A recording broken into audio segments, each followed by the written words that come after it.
राधे राधे। आइए अवसान माता की बहुत प्यारी कहानी लेकर के आए हैं। एक राजा थे। एक बार वो शिकार खेलने जंगल में जब गए तो रास्ते में जाते समय क्या देख रहे हैं कि एक कन्या जो है कुएं में पानी भर रही है। तो अपनी मंत्री से पूछने लगे कि मंत्री, ये कौन है? ये तो बहुत खूबसूरत है, ये तो मेरे महल के योग्य है, मेरे महल में रहने के योग्य है। तब मंत्री ने कहा कि ये एक यादव की कन्या है, अभी इसका विवाह नहीं हुआ है। तो मंत्री से राजा क्या कहने लगे कि मैं इसके साथ विवाह करना चाहता हूँ। मंत्री ने थोड़ा बहुत हिम्मत जुटा करके राजा को समझाया कि राजा साहब, कहाँ ये यादव की बेटी और आप एक राजा हैं और महल में इतनी खूबसूरत रानी और पति जो है व्रत का धर्म का पालन करने वाली, और आप इनको कैसे अपने महल में रखेंगे? लेकिन बार बार राजा के आदेश देने पर मंत्री को लगा कि अब राजा की मत जो है भ्रष्ट हो चुकी है, मेरे समझाने पर इनके समझ में नहीं आएगा और मुझे करना पड़ेगा जो ये कह रहे हैं। गए और उसके घर में बताया कि तुम्हारी बेटी से जो है राजा विवाह करना चाहते हैं। तो यादव को तो गर्व हुआ कि एक राजा के घर में मेरी बेटी का विवाह अगर हो जाएगा तो मेरी बेटी का जीवन ही जो है मतलब खुशियों से भर जाएगा। तो उसने जो है उनके प्रस्ताव को स्वीकार किया और रानी से जब इस बात को बताया राजा ने, तो रानी चुपचाप सुनने लगी और कहा कि मैं आपकी खुशी के लिए सब कुछ झेल सकती हूँ। उसके बाद रानी ने अपने मन में कहा कि हे अवसान माता, मैं हमेशा आपका पूजन पाठ करती थी, क्या इसी दिन के लिए मैं करती थी कि आज मेरा सुहाग मुझसे अलग हो जाए। लेकिन फिर भी अपने मन में माता रानी को सिमर करके बैठ गई और कहा कि हे माँ, आप जो भी करती हैं अच्छे के लिए ही करती हैं। रानी ने अपना जो है कुछ नहीं जाहिर किया राजा से और अपने मन में बहुत ज़्यादा दुखी हुई। फिर उसके बाद क्या था कि उस कन्या का विवाह राजा के साथ हो गया। और जब कन्या घर में आई तो बहुत सारी चीज़ें जब देखी राजमहल में, तो उसे उसके अंदर ही अंदर जो है बड़ा गर्व महसूस होने लगा कि मैं तो इतने बड़े राज्य की रानी बन गई और हमेशा अपने श्रृंगार में लगी रहती थी। कुछ समय बीता, राजा अधिकतम समय उसी के पास देने लगे। एक बार की बात है, राजा ने कहा चलो दोनों की परीक्षा ले लेते हैं। फिर राजा ने एक बार नाटक किया और अपने मंत्री से भी बताया था अपने बारे में कि मैं एक लीला करना चाहता हूँ और तुम मेरा इसमें सहयोग देना। उसने कहा ठीक है।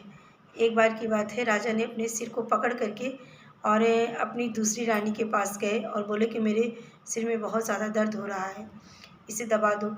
रानी दबाने लगी। उसके बाद में जो है बोली कि मंत्री को बुलाओ, भेजी कि जल्दी से जा कर के किसी वैद्य को बुलाओ, राजा के सिर में बहुत ज़्यादा दर्द हो रहा है। तो कहते हैं ना कि मंत्री को तो सब कुछ पता ही था और उसके बाद वैद्य को लेकर के आए। तो वैद्य क्या बता रहे हैं कि इनको जो है दवा की ज़रूरत नहीं है। रानी से बताने लगे कि रानी साहिबा, आपके गले में जो मोती का हार है, यही मोती जो है फोड़ करके इनके मस्तक पर लेप बनाकर जो है लगा दीजिए, ठीक हो जाएंगे। उसने सोचा कि ये तो बहुत कीमती हार है, अगर मैं इसे तोड़ दूंगी तो दोबारा बन नहीं पाएगा। कहते हैं कि जो चीज़ पहली बार इंसान को मिलता है तो उसके अंदर लालच ही हो जाता है। अब उसके बाद में उसके मन ही मन में दुख हुआ और मंत्री को डांटने लगी वैद्य को कि ये भी कोई इलाज है और तुम जो है सही से इलाज बताओ। अब उसके बाद में मंत्री तो वो वैद्य तो मन ही मन में सोचने लगी कि देखिए किस प्रकार से लालच कर रही है रानी साहिबा। फिर बोले चलो कोई बात नहीं है। तो राजा सोचे कि मैं दूसरी के पास जाता हूँ। उसने कहा तुम आराम करो, मैं भी आ रहा हूँ। उसके बाद अपना मस्तक पकड़ करके जो है पहली वाली रानी के पास जब गए उनके महल में, तो रानी ने देखा कि राजा साहब उनके महल में बहुत दिन बाद आ रहे हैं। तो आरती की थाल सजा करके जो है अपने चौखट के पास खड़ी हो गई और आरती उतारी, टीका किया और कहा कि आइए आपका मेरे महल में आज स्वागत है।